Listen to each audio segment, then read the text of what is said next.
American by birth, Southerner by blood, New Englander by choice.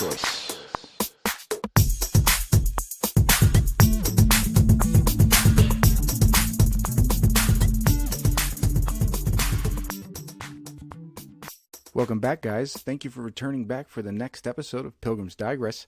I'm your pilgrim. Today we're going to digress with Steve Bramlett. Steve and I go way back, 8 to 10 years. We were roommates back when we were young, single, adventurous.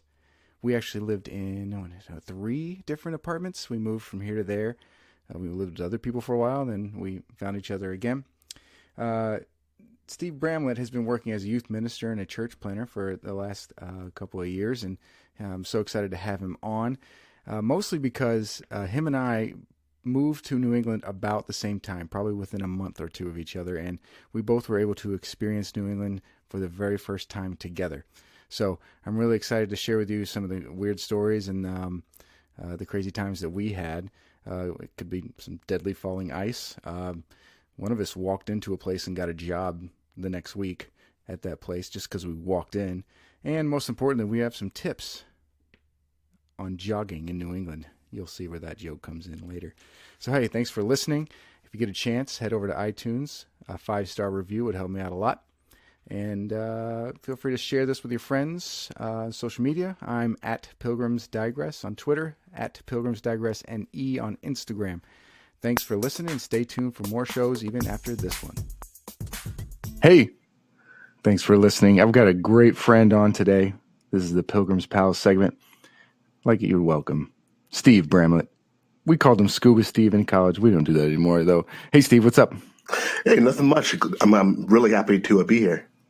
Excellent, Steve. I'm so excited to talk about our story when it comes to New England, because so much of my experience in moving up here is kind of wrapped up with your experience too. So I'm excited to get into it, and let's talk a little bit about you and where you're from. What's that? You were my first New England roommate. That's right. My first New England roommate was Paul Nickerson. Yeah, he's about 40 years your senior, but that's good living. It was. All right, cool. Steve, can you tell me just about where you're from and how you ended up in New England? Yeah. I'll tell you what. I'm just going to go through the story, cut out what you want. I am from Oakland County, Rochester Hills, about 25 miles outside of Detroit. And I am a Christian, but I was a conservative Christian and went to Liberty University for Bible school, and did that for a little bit, and then decided maybe the South wasn't my flavor, and I did a couple years in Seattle, and then I ended up moving to New England and was a youth pastor there for a while, and then a teaching and strategies pastor. Awesome. So there's so much wrapped up in that, and I can't wait to unpack it. I also went to Liberty University, and we have a similar story on that, and I'm sure we'll get on that in a later episode too, that I call Pilgrims Preaching. But Steve, what's your version of the story about how you got up to New England? Because I have a version as well. My version, like I said, I was in Virginia, kind of the South, and I was actually being turned down from jobs for being black. And so I thought I would try the North just because friendlier waters, and it worked. So I'm in New England and interviewing for jobs. I literally just flew there, interviewed for a couple jobs, and one of them just worked out, and it was great. So I remember where I was when I called you about it. Oh yeah, you're the one that told me about it. Yes, I remember. Man, I forgot. I was in their dining room, and I was like, man, I got to get out of this house. Like, I need a roommate. And I was like, who do I know that does stuff on the fly for no reason and would just move up here and get a roommate? I don't know how your name popped in my head, and I wasn't even like talking to anybody or any mutual friends or anything. Yeah, I mean, we didn't talk much after college. No. For me, it was 2 years out of college. Yeah, yeah. And that was your two did we graduate the same time? No, I was a year out because I in Seattle, I was interning, and I came back, had another year left of college, and then spent a year at Starbucks. So you left Liberty in 2005? I don't know the years, but yeah, basically, I mean, all I know is I left for a couple of years. I came back. Oh, and that's right. That's right. Half my friends were gone. Yeah. So I just remember needing a roommate, and you were all about it. And I think you had already been interested or something. Or I was very interested in New England. Yeah. Because I mean, I like Seattle, but like too much rain, and so I was like, well, I'll try East Coast, and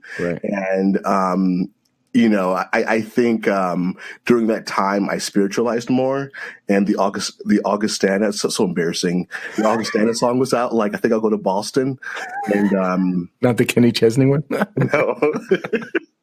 and I was just like, you know, and so I was really thinking about, you know, am I going to do? And it didn't have to be Boston, but it had to be somewhere in the north. Sure. And it sounded appealing, and so so you called me, told me about the job. I flew there and interviewed for it. Right. So before we get to the job, let me ask you this. What were your impressions of New England before you had even been here? So by impressions, so I had been a couple of times to the Worcester area with a friend for Thanksgiving, Paul Nickerson and family. But my impressions were that, you know, many were, it was liberal, but kind of Catholic liberal. Yeah. And there were some traditions, but, you know, the Catholic Church took a lot of hits during the abuse scandal. So in my mind, you know, people still wanted some sort of faith, but probably not Catholic. What I didn't realize is most people just didn't care at all. Like, but my early impressions were that, you know, Catholic liberal is sort of the stereotype that I was working with in my mind. Kennedy stereotype, maybe. Yeah. Yeah. When I can't remember ever like really having a thought about New England or the New England states. I just knew that revolutionary stuff happened here, and I knew that Lexington and Concord was here, right? Because I'm a history nerd. Yeah. When you got here, what first struck you about the place? Like, what did you like? Whoa, that's different. What struck me about New England? Well, I mean, the history, I would say. Yes, everything is so much older here. Yes. I tell people that all the time. Yeah, so, I mean, Michigan, Detroit area is fairly new. Seattle is super new. Yes. And the history was just sort of amazing for everything to have a tradition and historical context behind it. You're talking about here in New England? Yeah. So in Michigan, our field trips revolved around the power plants, and not like, you know, and Cranbrook and like Henry Ford, stuff like that. Yeah. And they reconstructed some of the stuff so kids could go see it. In New England, it revolves around going to Plymouth Rock and the and the Revolutionary War and things. Textile mills in Lowell. Yep. Yeah. Mm-hmm. It is old. Yeah, very old. I mean, in my town, they've got a like a what's it called, a marker, and then it says George Washington spent the night in a hotel that was here once. Wow. Yeah. It was like, oh well, yeah, there's that. And it also led to like very confusing streets that bend and curve and make no sense. And then people tell me that it was because of the way that the horse tracks went and the carriage rides. And I'm like, well, those carriage rides also apparently didn't make any sense. So, well, yeah. And when I first got here, I was really confused because it's obviously still this way, but they name the streets after where they're going. Yeah. Mm-hmm. And in some cases, if you're going the other way on the same street, the street name is different because you're going back to the other town. Yeah. Yeah. I'll never forget the first two things that struck me when I was there. First thing was I was going for my interview and they called the drinking fountain the Bubbler. Yes. And it sounded so fancy. It wasn't, but they're like, the Bubbler's over there. I'm like, the Bubbler? Oh, what am I getting myself into? And then the second thing was leaving Holden, which is right outside of Worcester. They said, okay, in order to go left, you're going to want to go right. Oh, yeah. And I was like, I don't understand. They're like, it doesn't make any sense. Just when you're leaving town, get in the right lane, and it's going to take you left. And I was like, there's a lot of that. Yeah. There's a lot of that. So don't go down that road. That's the way to go. No. Thank God for GPS. I was saying that. Like, Garmin saved me. Yeah, that's great. What about culturally? Like how people acted or the words? But we talked about bubbler. Yeah, culturally, huh? Can I throw a couple at you and see if you can reminisce about it? My parents are from Kentucky, the South, and one of the things they notice is all set. All set? All set. Do you need any more soda? I'm all set. I feel like people say that in Michigan. Yeah, it might be a northern thing then. Yeah. No, son, you don't need any more candy. You're all set. you know, I do recall that. Yes. Yeah. I mean, that does sound a little peculiar, but yeah, I do recall that phrase too of yes, all set. All set. In certain settings, we wouldn't say that in Michigan. Yeah. Just depends on where you're at. All right. But you say culturally, like you're talking about how the people act and respond. Yeah, sure. Anything. So traditions. I did end up moving to the South and it's been a mixed but very good experience as a whole. I moved to Charleston. But with that said, I'll say that in New England, very punctual. Yes. Compared to Charleston, they wake up a lot earlier. I was involved in a basketball league pickup stuff that started at like 6:30 in the morning. I could never see that. Yeah. At the YMCA. Oh yeah. I remember that. I could never see that happening in Charleston at 6:30 in the morning. Just everyone I see people exercising in that early, but just, a Monday through Friday pickup games all the time at that time. Yeah. I don't see that happening. I don't see that. Not in the South, man. Oh, geez. Yeah. And that's the other thing I noticed. And I'm probably going to talk about this a lot just on the podcast because I just can't get over it is, the two other things is, and I had never seen it before, is women mowing the lawns. That happens in New England. Hilarious. That's so funny because you're right. In the South, that happens less because that was one of me, Priscilla and I sticking points when we were married is my mom, my parents were divorced. My mom and I mow the lawn often. I don't know how my brother got out of it all the time, but we mow the lawn. And I remember during pre-marriage stuff, we were talking about stuff that, or during dating, and Priscilla was like, "I would never mow the lawn," and I was like, "That's weird." And literally within the week, she's like, "I saw like 2 women mowing the lawns." I'm like, "Oh." She still doesn't, by the way, but she said she would if she had to. Right. Oh man, yeah. I'm driving along, and there's like, it's not like these women are like gardening, which you do see. They're push lawnmower up a hill, and I'm just like, you would think like husband or son or somebody would do it, and that's just like the Southerner in me, But it's just something I kind of marvel at every time I see it. That and like in late March when it hits 45 degrees again, and everybody's just suddenly outside, running, biking. It's just like, oh, okay. We take our seasons so seriously because the winter's so rough. It's just like, oh, thank God it's over 40 degrees and everybody gets outside. Do we want to talk about the harshest winter? Oh, we should. Let's get through. Let's talk about the harshest winter. 2008 was a dark and stormy night. At what was our address? 969, I think. 969. That's right. Main Street. How long were we without power? We were some of the lucky ones. I think 4 days, three to 4 days. Were we on the top floor or the bottom floor at that point? Oh, I don't even remember. I think we're on the bottom floor. I think bottom floor. Yeah. We for those of you who don't know, we lived in a condominium. We started on the 3rd floor and moved ourselves to the 1st floor. I don't even know why. They changed we got new owners. It was the old couple first. Mm-hmm. They told us about it. Yeah. I think because they had somebody lined up or something. I will never live on the bottom floor again. It was moldy.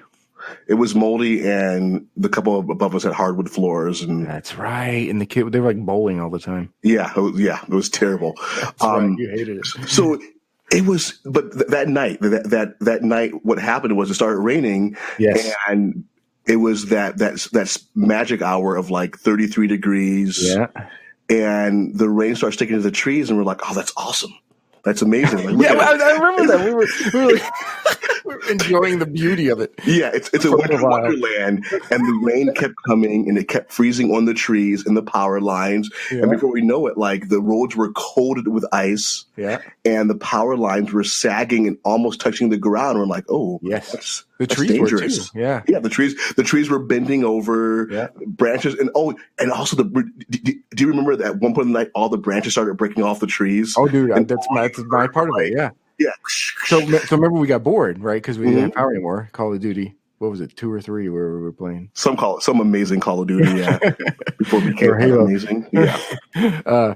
We got so bored we went outside, and my brother was with us, and your brother was there. Yeah, family affair. Yeah, it was. I can't remember who else was with us. Was Lee with us? Maybe. Let's say he was. Okay. There's history for you, right? Let's just say he was there. How many people showed up at the tomb? They were there.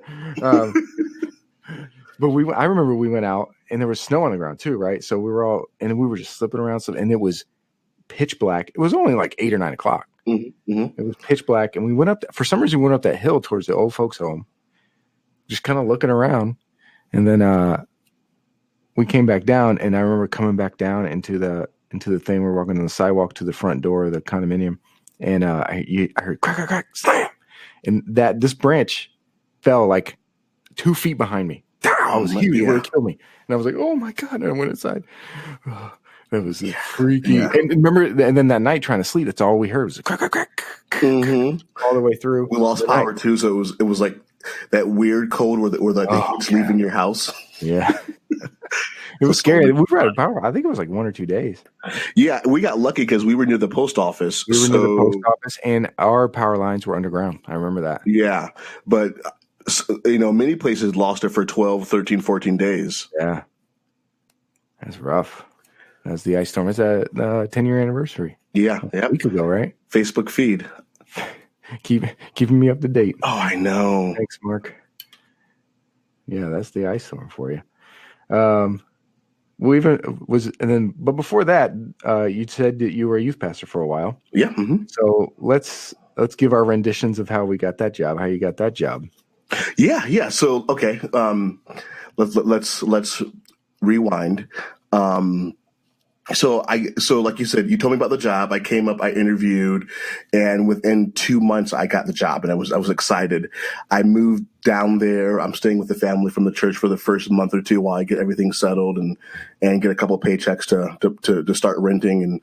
And then, I actually became roommates again. But, it was difficult. My first week there, I'm in shape. I'm jogging every day, or I was jogging every day until this. And so my first week there, I'm living outside of Worcester. I'm in this very nice neighborhood, and I'm like, it's morning time. It's around 7, 8 a.m. I'm going to crush the day. I'm going to jog. I'm going to do my wind sprints. And I go out and I start jogging, and I'm doing these wind sprints. This gorgeous neighborhood. I'm near Salisbury Street. I don't know if I should, but I'm jogging. I'm crushing it, and the cops approach me, like two cops approach me. 1 or 2 cops approach me and are like, "What are you doing here?" And I'm like, "In their cars?" They're on foot by this point. They've already pulled over, and they're just walking up to me as I'm jogging. And I take off my headphones, and I'm like, "Hi," and he's like, he says hi, but he's like, also, what are you doing? I'm like, I'm jogging. He's like, where do you live? And I'm like, I'm staying with some people. I don't fully know the house number. And I kind of point in that direction. He's like, okay. I'm like, what is this about? And he's like, well, you've been reported. And I was like, well, for what? And he's like, someone thought, you looked suspicious. And I was like, what does that mean? And to the cop's credit, he was a little bit bashful. Like, he's like, I don't want to be doing this, but it was called in. I have to do this. But to be fair, also, Holden has a reputation of being called Golden Holden because when minorities do come there sometimes, they are profiled. So there's sort of a twofold thing. This cop in particular, I don't think he was trying to. I think he was trying to do his job. It was a shitty job, because he had to. And he said, the person who reported it is just a stay-at-home mom who just. Oh, he knew that? Yeah. He alluded to it. But to be honest with a 23-year-old, it still felt like crap. I still felt miserable. And it was my first day teaching and it was my first day with the youth program too. So it threw everything into and then I got pulled over 2 other times within the first 3 weeks. So driving. Yeah. The other times were driving. Yeah. So 3 times, cop confrontations, and my pastor, who has a good heart. He's really old fashioned, but he has an amazing heart. He called the cops, the sheriff or whatever. It's just you need to come down here and give him an apology now. This is my new youth pastor, and he's already been, accosted 3 times in his first month here. And so, did you know that he called? Yeah, because the sheriff came. No. Did you know before the sheriff came? No, I don't think I did. I don't think I did because so he just showed up. Oh. Yeah, so he showed up, and I'm there, and at this point, I mean, it's not quite Trump's America yet. I'm a little biased, so at this point, I'm starting to learn though that everywhere has racism, and don't get me wrong. I live in Charleston now. I love Charleston. It's infinitely more racist than New England. That's but good to know. Yeah, so I don't want people walking away from here being like, oh, so you see, it's the same everywhere. No, it's not the same. There are jerks everywhere, and there are some places that are uppity and try to whatever, but it's a night and day difference. Oh, from New England to the South? To the South, yeah. So, but with that said, though, I mean, podcast waiting, huh? Yeah, just to clarify, but yeah, but I mean, there are pockets, in Boston, especially sports teams do have their histories, but whatever. Yeah. I digress. No, I digress. I'm the Pilgrim. You digress. Yeah. Dude, go back. I might switch it around. Sure. I remember we straight up drove to the church and just walked in the front doors. Mm-hmm, mm-hmm. Do you remember that? I do. And the old dude was just like, "Can I help you guys?" I love that. Steve was just like, "Can I be the youth pastor?" Yeah. Mm-hmm. And the guy's like, "Yeah, come with me." It was so nice. I think I had to leave. I think I left and you called me. I came and picked you back up.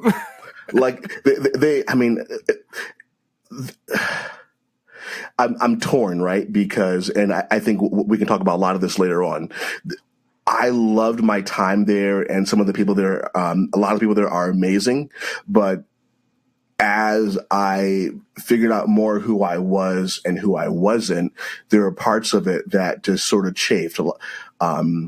There were conservative parts that just chafed me, frustrated me. But but they were cool. They called this impromptu meeting and basically interviewed me on the spot, and then that's where you left. You're like, I'm gonna go now. And I remember thinking to myself, please don't go. I wasn't ready for all of this. I was ready to be like, hey, I want to be a youth pastor. I wasn't ready for let's sit down. Here's 4 of us here. I'm gonna call a couple of the people that they're gonna come, and we're gonna meet and talk to you and figure out if you're who we want to hire. Because I vaguely remember them I think Brenda was telling me how desperate they were.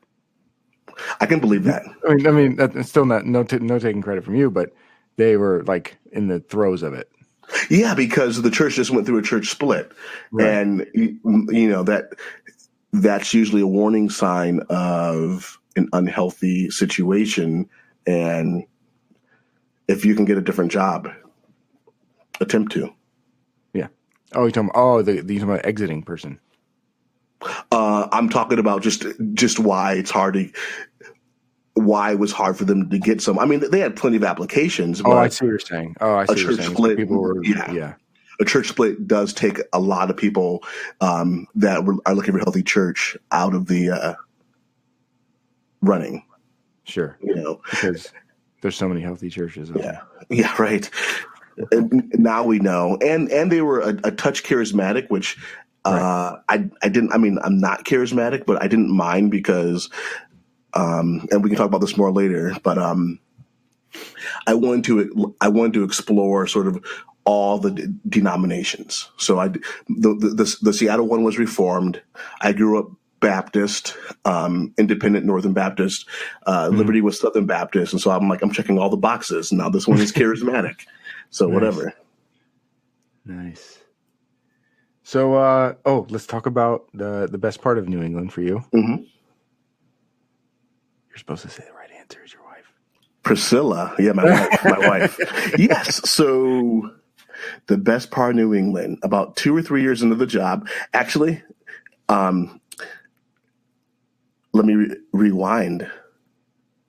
When I came there too, I was dating. That's right. I was dating a girl from Seattle.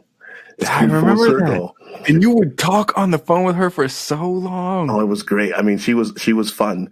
I was dating a girl from Seattle, and I thought she was going to move out there, and we were going to get married, and it was going to be awesome.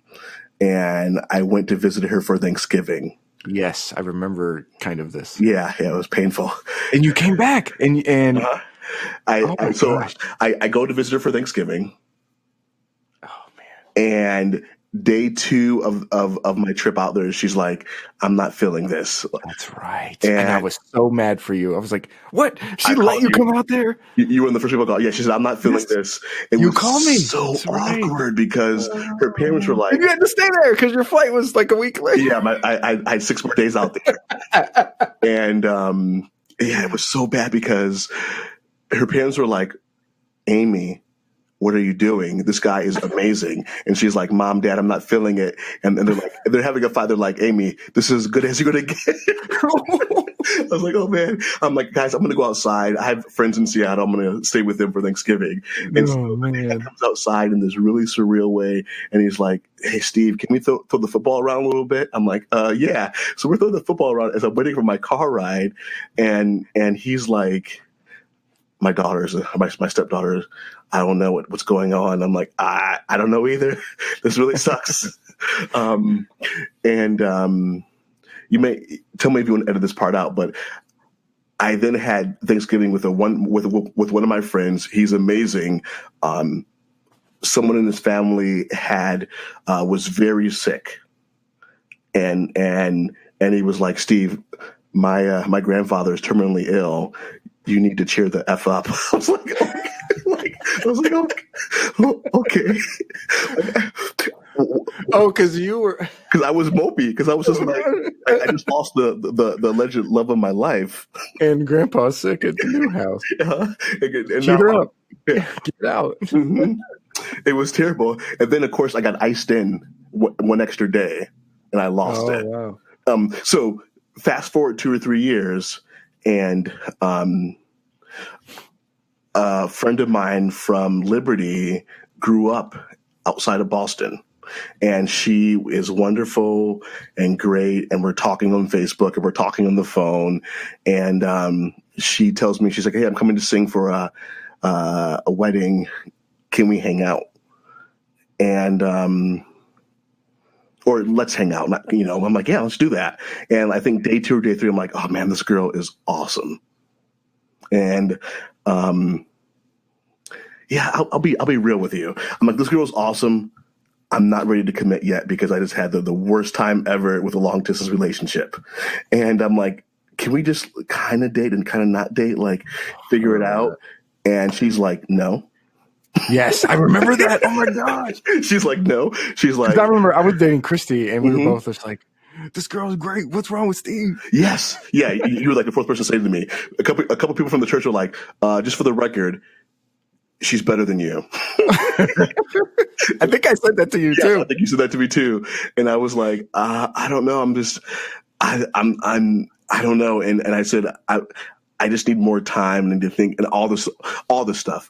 And she said, "No, you can't have that time. Like once I go back to Virginia, back to Liberty, I'm going to go on with my life. And if we want to talk, we can talk. But dating's gonna be off the table. And I was like, okay, I just need to date you because this is you're awesome.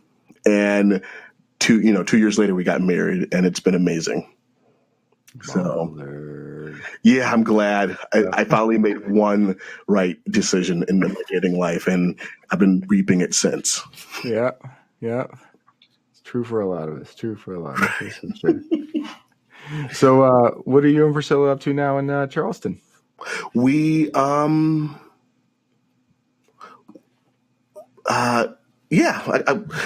we make pillows, actually. We sew and make pillows with a company called Motif Pillows, and we do it full time. And occasionally we're like in like HGTV magazine or something, or really? The occasional TV show. Yeah, did I ever tell you that? No. Yeah, like the View used our stuff on their set. So you see pictures. This is a few years ago, but you see the pillows behind Barbara Walters, and it's just like, that's awesome. I touched that. Yeah. And Googling it now for funsies. Oh, funny. So motifpillows.com. And so we do it full time. We have a couple people on our team that work with us, and it's great. It's hard work, but it's fun. So does she straight up make them handmade? She sews she used to sew all of them. She sews about 30-40% of them, and then our team sews the other ones. And then we pick out everything. We're just now getting into design. Okay. And so we're going to have a lot more originals. Some of the fabrics you see, though, are exclusives. Like we have the last of it in the world. So that's awesome. But that's cool. Yeah, so we started with that first. We started with just normal, and then we started with exclusives. And now we're starting to make our own designs. Awesome. So, yeah. You're going to end up on Shark Tank something. Yeah, right. People say that sometimes. We're not quite proprietary yet, but one day we would like to get there. What's that mean? It means that our stuff is basically copyrighted or licensed so that only we can make that certain design. Right. So now, you're not, or you are that way? No, we're not. So when we get that way, that's when Shark Tank can step in and be like, we want to help sell this super exclusive thing for you. Right. Or just any investor for that matter who cares about Shark Tank. Mm-hmm. Oh, wow. That's awesome. Tell me about some of the podcasting you've done before. I'm going to ask for some advice after that too. Yeah. So I have my a Liberty friend of mine have our own podcast called Awkward Rhino. It's become a little bit more my podcast because he has a lot of different things he's balancing, but it started as a way to create race relations with a lot of our conservative friends and explain to them that like Black Lives Matter is not a hate group. There are some people in there that may have extreme beliefs, but as a whole, read their mission statement and see that what they're trying to do is bring awareness that there's certain social injustices. And probably can tell by even the way I talk. I have plenty of white friends, and I wanted them to know that social injustice is a real thing. And the second you hear that, it shouldn't be a phrase that should be polarizing. And so we started as that, and not just that, but just as a way to have a little bit of fun, the occasional movie review, the occasional video game review, something like that. But also the underlying thing of we're all the same. Let's learn to get along and love each other. And it's still going that way. But I'm kind of now outing myself as more of a liberal, I guess. I mean, I think that's the best way to phrase it, but I don't know. I still would call myself Christian. I think that evangelical words kind of got weird. And so we talk about some religious things because I was a pastor. But we also talk about a lot of other things that help people connect and grow together. So Cool. You got any advice for guys starting out with podcasting? Yes. I would say your audience the people that love listening to podcasts want to listen to it on a regular basis. So, almost that PR sense of why does McDonald's make commercials when everyone knows about McDonald's is to keep them on the top, on the tip of their mind. Same thing with podcast. And I say this, not always doing a great job with it. Keep them coming regularly. Let people know during your hiatus that it's a hiatus and you'll be back, at a certain time. So I think that's the biggest tip. But I mean, I love what you're doing. There's so many people that want to learn more about New England. You have a devoted fan base from New England just because Bostonians love everything New England. America runs on Duncan. I don't know how they even got that passed. That should be like an illegal saying. But well, yeah. I mean, when I first started looking around, I looked up New England podcasts, and it was just like if you look it up on any of the things, it's just like an NPR news podcast. I'm like, oh, okay. So there's no cultural touchstone for it. That podcast is really good. I forget what it's called. Next New England is what it's called. So I'll pump that for sure. But it's more on the serious side. Like I listened to one that was just like the methadone epidemic, and you're just like, oh man, yeah, that's intense. And there was another one, man, I was listening to, was about the immigrant situation. Like, and there was this family from Connecticut who like hasn't seen their kid, and they're in this legal battle. I was like, man, that's depressing. Like, I remember just being like, my heart was hurting for these people. Yeah, I was like, I want a podcast about New England that's a little more lighter. Yeah, and there'll always be space for those. But yeah, bring some fun. I mean, right. Bring some fun. So I've got plans to talk to people that are not from New England. I've got plans to travel to places and talk to people about what they're doing. When it comes to like the booming. Apparently, there's like a booming craft beer industry now that just won't stop growing. Yeah, and they're just everywhere up here, and I'm going to be visiting some of those places. I love to hear about the dispensaries as well. Asking for a friend. Dude, one of the first ones is it's literally 5 miles from my house. Yeah, it's clogged up Leicester so bad. I hear that people are complaining fiercely about just the traffic. The traffic. Well, what they did is they rerouted it on a back street, and you can only get in there if you get on the shuttle. So there's no driving up to it, and there's no parking in town and going inside. They got it set out pretty good. Oh, it's nice. That's very nice. So they're opening, and they're going to open a bunch of more. That'll a little release valve, so to speak. Sure. So, I'm hoping it'll knock down some of the, like you were talking about, some of the arrests. So, awesome. Well, that's about all I got for today. I appreciate you coming on. Yeah, I mean, thank you. Thank you for having me. I really appreciate it. It was a good time to reminisce about our time. I know so much stuff I thought that I remembered. I just don't. I was like, oh my gosh, I remember that. It's funny. Cool. All right, dude. Thank you very much. Talk to you later. I'll have you on again sometime. I will love it.